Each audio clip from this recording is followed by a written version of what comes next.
তোমরা যারা ক্যালকাটা ইউনিভার্সিটির আন্ডারে 4th সেমিস্টার এমডিসি কোর্স অর্থাৎ পাস কোর্সের ছাত্রছাত্রী আছো এবং তোমাদের বাংলা সাবজেক্টটা এমডিসি কোর্সে আছে, তোমাদের জন্য আজকের ক্লাস খুবই গুরুত্বপূর্ণ। আজকের ক্লাসে তোমাদের সিসি 5 পেপার, এই সিসি 5 পেপারের মডিউল 3 থেকে 3টি গুরুত্বপূর্ণ 15 নম্বরের প্রশ্নের উত্তর নিয়ে আলোচনা করব। 3টে প্রশ্নই মোস্ট ইম্পর্টেন্ট, কীভাবে গুছিয়ে অ্যান্সার লিখবে সেগুলো বুঝে নাও। যেমন প্রথম প্রশ্ন কি আছে দেখো, প্রথম প্রশ্ন আছে শাক্ত পদাবলীর আগমনী ও বিজয়া পর্যায়ের পদগুলির মাতৃহৃদয়ের গান উদ্ধৃতি সহযোগে মন্তব্যটি বিচার করো। অ্যান্সারটা ভালো করে বুঝবে। প্রথমে ইন্ট্রোডাকশান অর্থাৎ ভূমিকা। অষ্টাদশ শতাব্দীর মধ্যভাগে শক্তি আরাধনাকে কেন্দ্র করে বাংলা সাহিত্যের যে নতুন ধারার সূত্রপাত হয় তা শাক্ত পদাবলী নামে পরিচিত। বৈষ্ণব পদাবলীর শৃঙ্গার রসের পরিবর্তে এই পদাবলীর প্রধান উপজীব্য হয়ে ওঠে বাৎসল্য রস। বিশেষ করে আগমনী ও বিজয়া পর্যায়ের পদগুলিতে দেবী উমা বা পার্বতীকে কেন্দ্র করে মাতা মেনকার যে আকুলতা ফুটে উঠেছে তা এক কথায় শাশ্বত বাঙালির মাতৃহৃদয়ের নিখুঁত প্রতিচ্ছবি। মাতৃহৃদয়ের শাশ্বত রূপ ও বাৎসল্য রস। আগমনী ও বিজয়া পর্যায়ের পদগুলির মূল ভিত্তি হল মাতা মেনকা এবং কন্যা উমার মধ্যেকার বাৎসল্য সম্পর্ক। কৈলাসের ঐশ্বরিক আবেশ এখানে সম্পূর্ণ অনুপস্থিত। উমা এখানে মহাদেবী নন, তিনি নিছকই এক আদরের কন্যা। তৎকালীন বাংলার সমাজ ব্যবস্থায় গৌরী দান প্রথার কারণে অত্যন্ত অল্প বয়সী কন্যাদের বিবাহ দেওয়া হতো। উমার স্বামী মহাদেব শ্মশানচারী, ভিক্ষাজীবী, চরম উদাসীন এবং বয়োজ্যেষ্ঠ এক ব্যক্তি। এমন এক বরের হাতে আদরের কন্যাকে তুলে দিয়ে মাতা মেনকার দিন কাটাতে চরম উৎকণ্ঠায় তিনি মাঝে মাঝেই দুঃস্বপ্ন দেখতেন যে তার কন্যাকে শিব বুঝি অনেক কষ্টে রেখেছে। শিবের সংসারের অভাব অনটন, সতীনের জ্বালায় উমার সোনার বরণ রূপ মলিন হয়ে গেছে ভেবে তিনি শিউরে উঠতেন। বছর ঘুরে শরতের আগমনী বার্তা পেলেই তার মাতৃহৃদয় কন্যাকে দেখার জন্য ব্যাকুল হয়ে ওঠে। তিনি স্বামী গিরিরাজকে বারবার কৈলাসে যাওয়ার জন্য পীড়াপিড়ি করতে থাকেন। গিরি এবার উমা এলে আর উমা পাঠাবো না বললে মন্দ লোকে কারো কথা শুনবো না, বলবে মন্দ লোকে কারো কথা শুনবো না। উদ্ধৃত চরণ দুটিতে একজন স্নেহময়ী মায়ের চরম আকুতি ও সামাজিক বিধিনিষেধের প্রতি তোয়াক্কা না করার দৃঢ়তা প্রকাশ পেয়েছে। সমাজের ভয় বা লোকলজ্জা, এমনকি স্বয়ং মৃত্যুঞ্জয় শিবিরে ক্রোধের চেয়েও তার কাছে বড় হয়ে ওঠে অপত্য স্নেহ। জামাইয়ের প্রতি তার ক্ষোভ এবং কন্যাকে নিজের কাছে আজীবন আটকে রাখার যে আদম্য ইচ্ছা এখানে ফুটে উঠেছে তা যে কোনো সাধারণ ঘরের চিরন্তন মায়েরই বুকের কথা।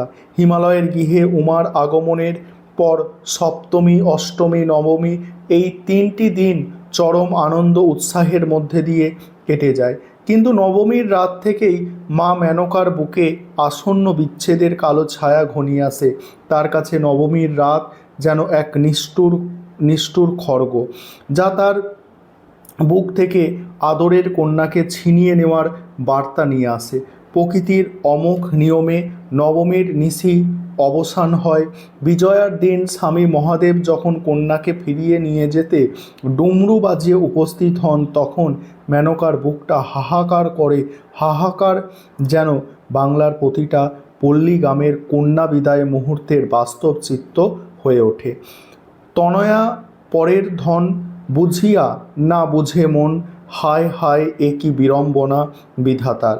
এই পঙ্ক্তিতে বাঙালির মাতৃজীবনের সবচেয়ে বড় ট্র্যাজেডির অত্যন্ত মর্মস্পর্শী ভাষায় চিত্রিত হয়েছে। সমাজ ও প্রকৃতির নিয়ম অনুযায়ী বিবাহিত কন্যাকে একদিন পতিগৃহে পাঠাতেই হবে। এই চরম সত্যটি মায়ের মন কিছুতেই মেনে নিতে চায় না। নিজের নারী ছেঁড়া ধনকে অন্যের হাতে চিরকালের জন্য তুলে দেওয়ার যে মানে অসহায়ত্ব ও মানসিক যন্ত্রণা তা মেনকার এই আক্ষেপের মধ্যে দিয়ে চিরকালীন রূপ লাভ করেছে। এবার উপসংহার দিয়ে তোমাদের প্রশ্নের উত্তর শেষ করতে হবে। উপসংহারটা তোমরা দেখতেই পাচ্ছ, উপসংহারটার আলোচনা করছি না। এবার পরের প্রশ্ন হচ্ছে, শাক্ত পদাবলীর আগমনী বিজয়া পদে বাঙালির ঘরের কথা উপস্থিত হয়েছে, আলোচনা করো। এই প্রশ্নের উত্তর এবং আরও একটি প্রশ্নের উত্তর নিয়ে আলোচনা করব। তার আগে যে বিষয়টা তোমাদের বলার আছে, যে তোমাদের জন্য স্টাডি মেটেরিয়াল অর্থাৎ পিডিএফ নোটস তৈরি করা হয়েছে। তোমরা যদি কেউ পিডিএফ নোটস কিনতে চাও তাহলে তোমরা স্ক্রিনে দেওয়া নম্বরে যোগাযোগ করতে পারো। দেখো, এখানে প্রথমেই ইন্ট্রোডাকশন অর্থাৎ ভূমিকা, সেখানে কি বলা হচ্ছে দেখো, অষ্টাদশ শতাব্দীতে শাক্ত পদাবলীতে আগমনী ও বিজয়া পর্যায়ের যে অপূর্ব গীতিধারা রচিত হয়েছিল তা নিছক দেবকাহিনী নয়, পুরাণ ও তন্ত্রের আবরণে এই পদগুলিতে মূলত ফুটে উঠেছে তৎকালীন বাঙালি সমাজ ও পারিবারিক জীবনের নিখাদ বাস্তব চিত্র। ডক্টর শশীভূষণ দাশগুপ্তের মতে এই পদগুলির মধ্যে দিয়ে অষ্টাদশ ও ঊনবিংশ শতকের মধ্যবিত্ত ও নিম্নবিত্ত সমাজের ছবিটি বাস্তব রূপে ফুটে উঠেছে। আগমনী ও বিজয়া, তারপরে দেখো, আগমনী ও বিজয়া পদে বাঙালি ঘরের কথা। শাক্ত পদাবলীর পদকর্তারা কৈলাসের ঐশ্বরিক পটভূমিকে বাংলার ধূলিমলিন আঙিনায় নামিয়ে এনেছে। রবীন্দ্রনাথ ঠাকুরের ভাষায় এখানে কৈলাস ও মানস সরোবরে বাংলার আমবাগান ও পানাপুকুরে রূপান্তরিত হয়েছে। কৈলাস ও মানস সরোবর বাংলার আমবাগান ও পানাপুকুরে রূপান্তরিত হয়েছে। তৎকালীন সমাজে গৌরী দান প্রথা প্রচলিত ছিল, যেখানে অত্যন্ত অল্প বয়সী কন্যাকে অনেক সময় বয়স্ক কুলীন পাত্রের হাতে তুলে দেওয়া হতো।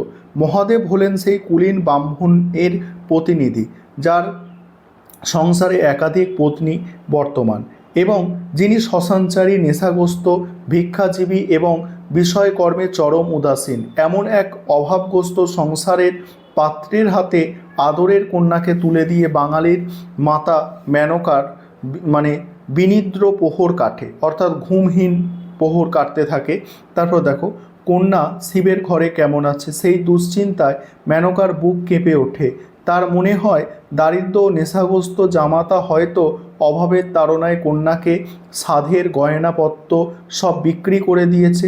এই আশঙ্কা থেকেই তিনি স্বামীর গিরিরাজকে বলেন, যাও যাও গিরি আনিতে গৌরী, উমা বুঝি আমার কাঁদিছে, উমার যতক বসনভূষণ ভোলা সব বুঝি বেচে খেয়েছে।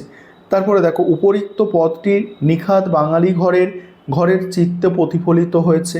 দারিদ্র জামাইয়ের প্রতি শাশুড়ির যে চিরকালীন সন্দেহ এবং বিবাহিত কন্যার দারিদ্র লাঞ্ছিত জীবনের কথা ভেবে মায়ের যে বুক ফাটা হাহাকার, তা এখানে অত্যন্ত বাস্তবসম্মতভাবে চিত্রিত হয়েছে।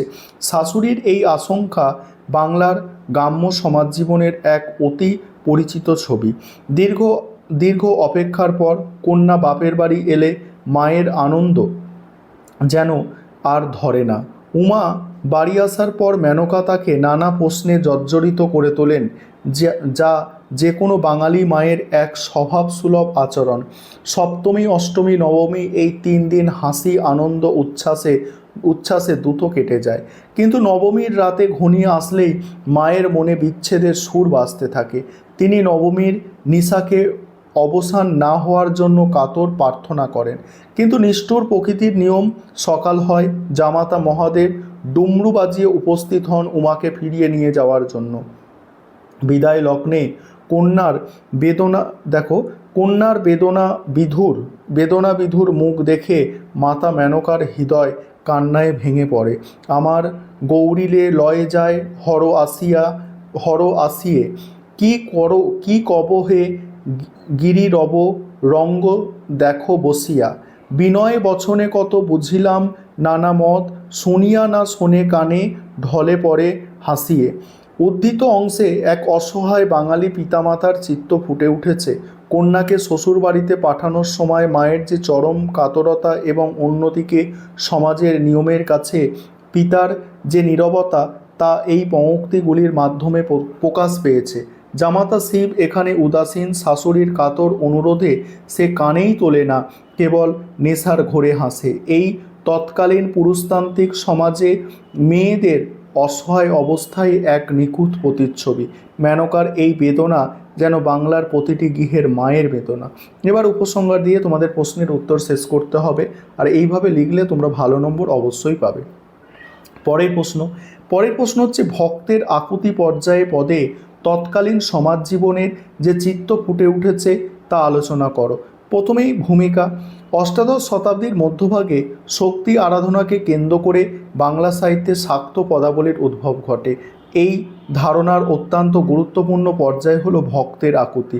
এই পর্যায়ের পদগুলিতে কবিরা শক্তি রূপিণীর আরাধ্য দেবীর চরণে নিজেদের দুঃখ ও অভিলাষ নিবেদন করেন।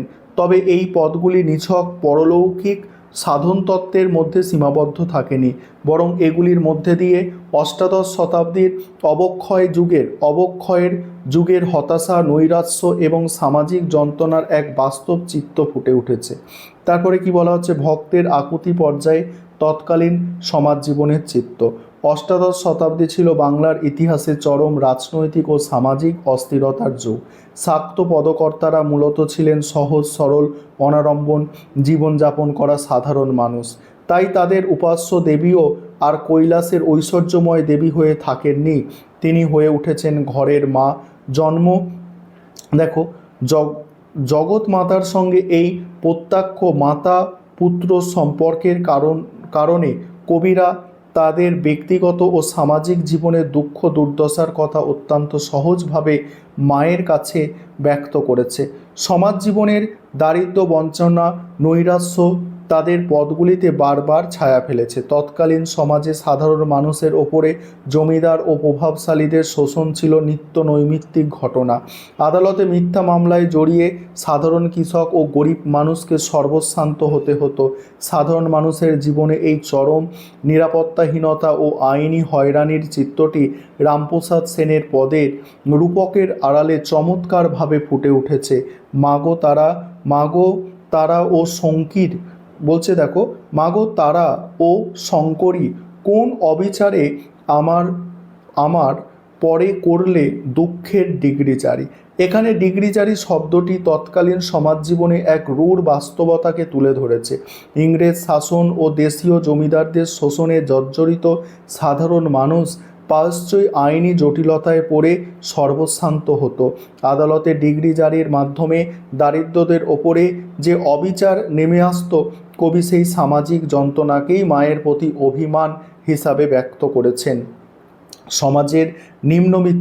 সমাজের নিম্নবিত্ত মানুষের জীবন ছিল চরম দারিদ্র ও আত্মহীন পরিশ্রমে পূর্ণ।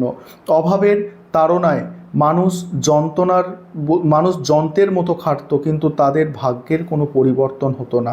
শাক্ত কবিরা তাদের চারপাশের এই গ্রাম্য জীবন ও দারিদ্র্যের বাস্তব ছবিগুলিকে উপমা ও রূপক হিসাবে ব্যবহার করেছেন। তারপর কি বলা হচ্ছে, দেখো, মানব জমিন, সংসার, বাজার, তারপরে দেখো কলুর, বলদ প্রভৃতি রূপকের মাধ্যমে তৎকালীন বাঙালির জীবনে সংগ্রামের পুস্ফুটিত হয়েছে। সংগ্রাম জীবন পুস্ফুটিত হয়েছে। মা আমায় ঘুরিয়া কত কলুর চোখ ঢাকা বদলের মতো ভাবের গাছে জুড়িয়ে দিল, মা পাক দিতেছে অবিরত। এই পংক্তিতে তৎকালীন গ্রাম্য অর্থনীতির একটি পরিচিত চিত্র কলুর বলদ এর কথা বলা হয়েছে। যেভাবে চোখ বাঁধা অবস্থায় বলদ ঘানির চারপাশে চিরন্তন ঘুরতে থাকে, অথচ কোথাও পৌঁছাতে পারে না, ঠিক তেমনি 18 শতকে দারিদ্র মানুষ জীবন ধারণের জন্য অন্তহীন এবং গন্তব্যহীন পরিশ্রমে আবদ্ধ ছিল। সাধারণ মানুষের এই শোষিত ও বঞ্চনার বাস্তব রূপটি এখানে ধরা পড়েছে। তারপরে কি বলা হচ্ছে, দেখো, তবে শাক্ত পদকর্তারা শুধুমাত্র দুঃখের কথা বলে জীবনমুখী হননি। তৎকালীন সমাজ জীবনের এই চরম অবক্ষয়ের মধ্যে তারা মাতৃশক্তির ওপর অটুট বিশ্বাস রেখেছিল। দুঃখকে তারা মায়ের লীলা হিসাবে মেনে নিয়ে তা জয় করার জন্য মায়ের কাছে সাহস ও প্রতিরোধের দীক্ষামন্ত্র লাভ করতে চেয়েছেন। এবার উপসংহার দিয়ে প্রশ্নের উত্তর শেষ করতে হবে। এইভাবে লেখো, আশা করি তোমরা অবশ্যই ভালো নম্বর পাবে।